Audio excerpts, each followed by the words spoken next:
to vote on extending the operations of the American government. Now I'd like to turn to Mr. Doyle from the great state of Pennsylvania. Mr. Doyle.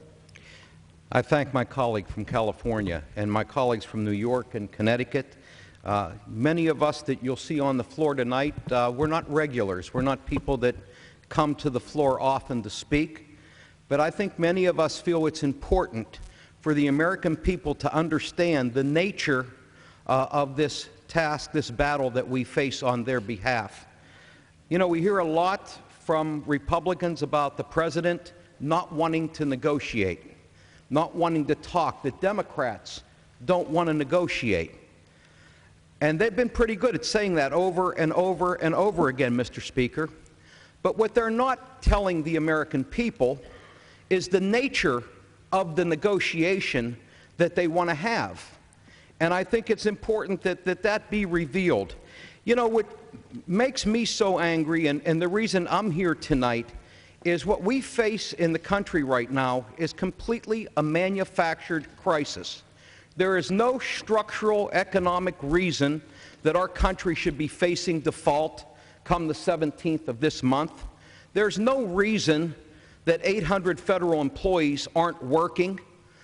There's no structural, no reason for this to happen. This is being manufactured by a party because they're trying to get something that they've not been able to get at the ballot box. We have divided government. The Republicans control the House of Representatives. The Senate is controlled by the Democratic Party. We have a Democratic president. The Republicans had two goals going into this manufactured crisis. One was to destroy the health care bill. Now, this is a bill that passed the House of Representatives. It passed the Senate. It was signed by the President. It was upheld by the Supreme Court. And we had a presidential election. And their candidate said on day one of his new administration, the first thing he would do if elected was to repeal the Affordable Care Act. That gentleman lost by 5 million votes. So, what they can't accomplish at the ballot box, they now were looking for a way to accomplish here. But it couldn't be done through the regular process, Mr. Speaker. It couldn't be done through the regular order. So now comes this ingenious idea, hatched by the Tea Party wing of the Republican Party, to say, here's what we'll do. We'll wait for the end of the fiscal year to come. And we'll say, we're going to shut the government down unless you repeal Obamacare.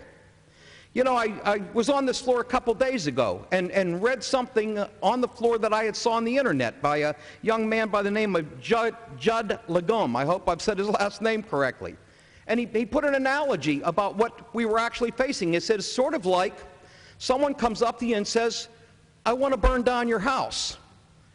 And you look at the guy and you say, no. And you say, well, I just want to burn down the second floor. And you tell him no. And he goes, well, what about your garage? Can I burn your garage down?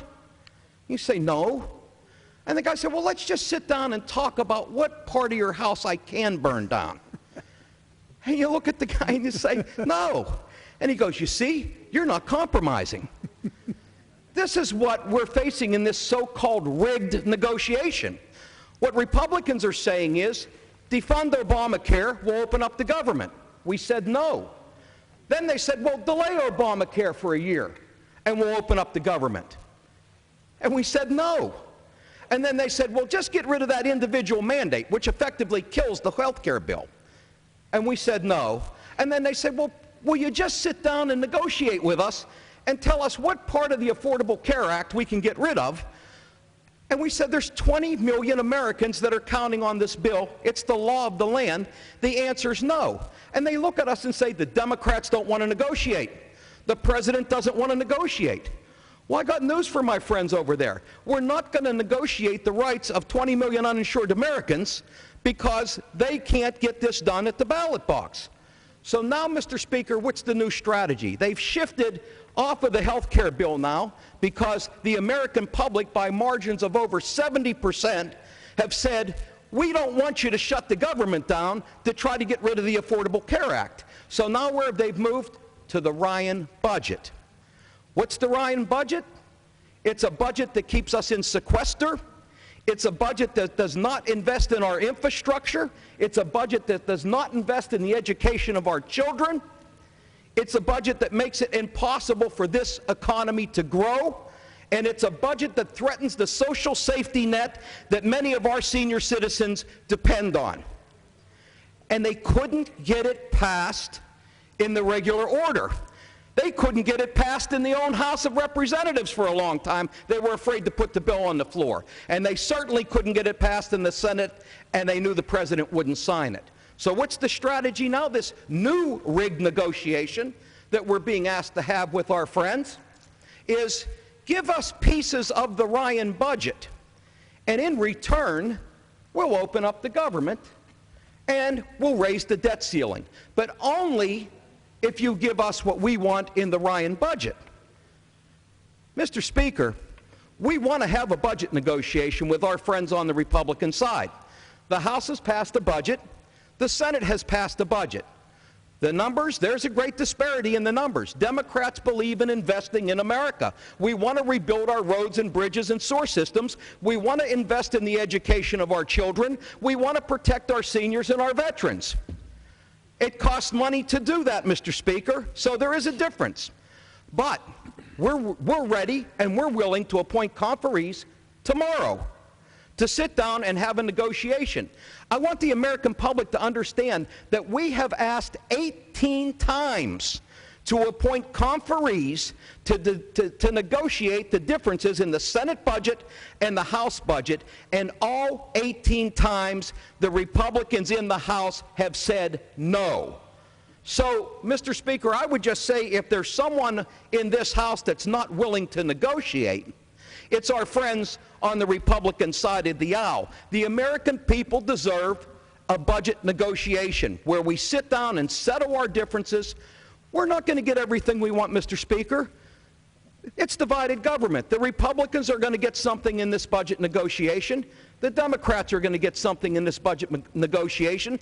But the country moves forward. We pay our bills, and we live to fight another day. Mr. Speaker, in closing, let me say to the American people, we will not be part of a rigged negotiation where Democratic priorities and principles aren't allowed to be discussed. Only that which the Republicans couldn't get in the ballot box that they're trying to get now by holding a gun to our head. That's not the way you do business in the United States of America. That kind of behavior has to be stopped. Mr. Speaker, for the good of the American people, I hope Republicans will come to their senses, pass a clean CR, and let's sit down and negotiate a budget agreement for the American people and move this country forward. I thank you for giving me this time, and I yield back to you. Mr. Doyle, thank you so very much. The Republican shutdown has to end. It has to end, and how correct you are about the negotiations just this afternoon, or this evening actually. They put a proposal on the floor to create some sort of a negotiating committee that did not have all of the issues before them, as you so correctly pointed out. Only their set of issues were to be allowed to be discussed by that negotiating committee. None of the issues that we care about on the Democratic side, hardly a negotiating opportunity. I'd like now to call upon my friend from the great state of New Jersey, Mr. Bill Parcells. Mr. Parcells. That's the coach of the Giants. I'm just Bill Pascrell. That's Mr. Speaker, how are you tonight? Thank you.